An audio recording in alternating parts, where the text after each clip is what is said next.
नमिता मुंदडा।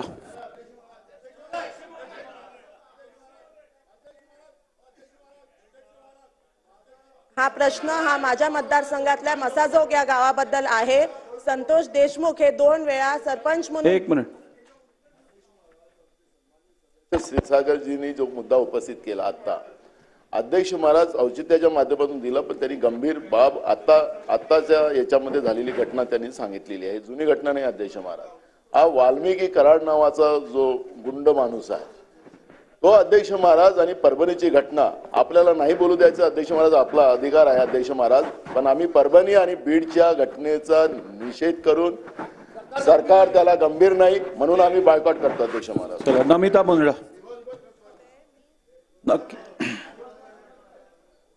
अध्यक्ष महोदय, हा जो प्रकरण झालं हे माझ्या मतदारसंघातलं प्रकरण आहे। बीड जिल्ह्यामध्ये केज मतदारसंघामधल्या मसाजोग गावाचा 2 वेळा सरपंच हा संतोष देशमुख होता। त्यांनी खूप चांगलं काम केलं, एकदम चांगला व्यक्ती होता आणि त्याला म्हणजे लोकप्रतिनिधी असून त्याला नॅशनल हायवेवरती त्याला पकडलं, त्याला गाडीत टाकलं, अपहरण केलं आणि अवघ्या 2-3 तासामध्ये त्याचा मृतदेह तिकडे रस्त्यावरती फेकण्यात आला। म्हणजे एवढा हॉरेबल परिस्थिती तुम्हाला काय सांगू, त्याचे डोळे जाळण्यात आले, त्याचे सगळं एवढं पकडून त्याला मारलेलं आहे। आणि अध्यक्ष महोदय, द इम्पॉर्टंट थिंग इज 9 डिसेंबरला ही हत्या झाली, आज 17 डिसेंबर आहे, 8 दिवस झाले, 7 आरोपी कन्फर्म्ड आहेत आणि त्यापैकी फक्त 3 आरोपी सापडलेले आहेत। मेन जो माणूस ज्यांनी ती हत्या केली तो अजून त्याला सापडलेलाच नाही, तो फरार आहे। तर मला इकडे म्हणायचं आहे की अध्यक्ष महोदय, आपल्याला नक्कीच ह्या सगळ्या लोकांना पकडून त्यांना विदाउट एनी मनात हे नाही ठेवून त्यांना काय म्हणतात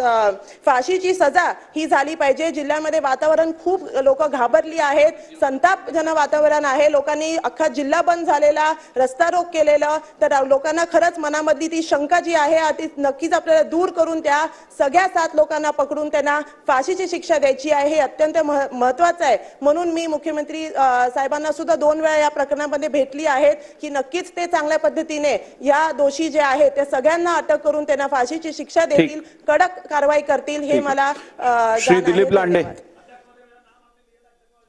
श्री आमशा पाडवी।